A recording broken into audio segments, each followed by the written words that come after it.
हाँ, आज हम बात करेंगे de Broglie hypothesis, de Broglie परिकल्पना। तो प्रकाश की बात करते हैं अपन सबसे पहले। तो प्रकाश जो होता है वो तरंग और कण दोनों की तरह क्या करता है, व्यवहार करता है।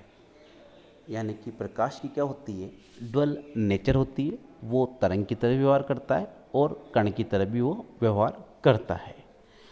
ये प्रकाश की दोहरी प्रकृति कहलाती है। अब प्रकाश की बात करें तो प्रकाश के कुछ गुण जैसे इंटरफेरेंस, डिफ्रैक्शंस, रिफ्लेक्शन और पोलराइजेशन।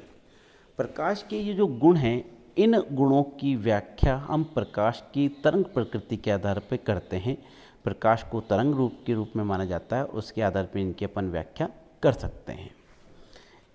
इसी प्रकार हम बात करें तो प्रकाश के कुछ अन्य गुण भी है, जैसे प्रकाश विद्युत प्रवाह, कॉम्पटन प्रवाह, रमन इफेक्ट। प्रकाश के ये जो गुण हैं, इन प्रभाव की व्याख्या हम तरंग सिद्धांत के आधार पर नहीं कर सकते। तो इन गुणों की व्याख्या करने के लिए हमें प्रकाश की कणीय प्रकृति माननी पड़ती है, और प्रकाश की कणीय प्रकृति के आधार पर ही हम इन गुणों की व्याख्या कर सकते हैं।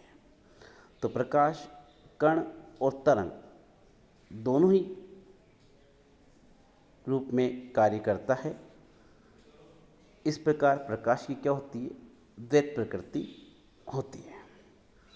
प्रकाश की जो द्वैत प्रकृति होती है, इस द्वैत प्रकृति को ही आगे चलकर डी ब्रोगली ने बताया कि जो मैटर है, द्रव्य है, द्रव्य का प्रत्येक कण भी तरंग की तरह व्यवहार करता है और कण की तरह व्यवहार करता है।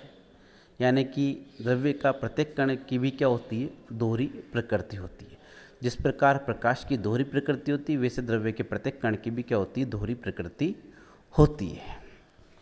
अब जब द्रव्य का कोई भी कण, या अपन बात करें कि विकिरण, ठीक है, विकिरण की बात करें तो विकिरण को जब अपन तरंग रूप में मानते हैं, तो उस समय विकिरण की जो ऊर्जा होती है उसको हम प्लांक समीकरण के द्वारा देते हैं।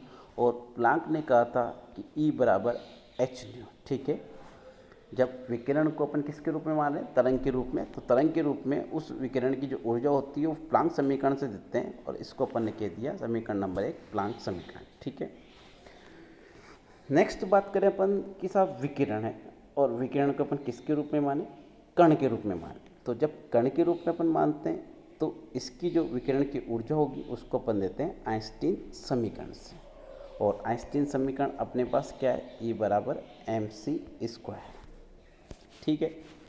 तो दो इक्वेशन बन गई, इसको अपन ने दिया इक्वेशन नंबर 2। तो 2 इक्वेशंस हो गए अपने पास, एक तो E बराबर एच न्यू और एक अपने पास E बराबर mc², ठीक है। इन दोनों इक्वेशन की बात करें तो दोनों इक्वेशन को अपन कह सकते हैं कि mc² is equal to H new. यहाँ अपने पास mc इक्वल टू अपने में आएगा एच न्यू अपॉन सी, ये अपने पास आ गया। अब जो कि अपन को पता है न्यू इक्वल टू क्या होता है, C upon lambda.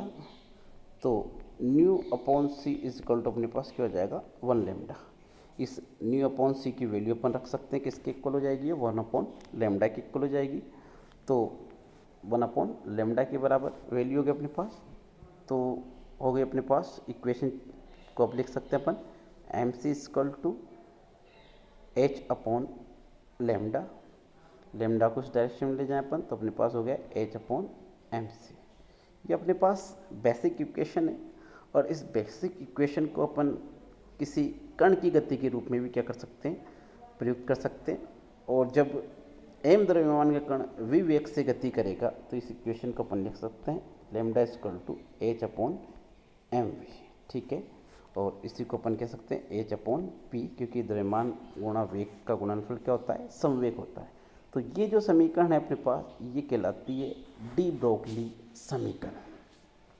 D Broglie समीकरण के अनुसार अपन कह सकते हैं कि तरंगदैर्ध्य जो होती है उसके संवेग की क्या होती है, व्युत्क्रमानुपाती होती है। या यूँ भी कह सकते हैं अपन कि तरंगदैर्ध्य जो है द्रव्यमान की क्या होती है, व्युत्क्रमानुपाती होती है।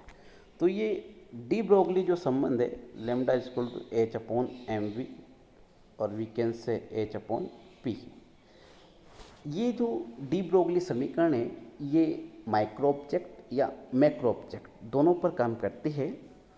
लेकिन मैक्रो ऑब्जेक्ट के साथ होता क्या है कि मैक्रो जो ऑब्जेक्ट होता है उनका मास क्या होता है, ज़्यादा होता है।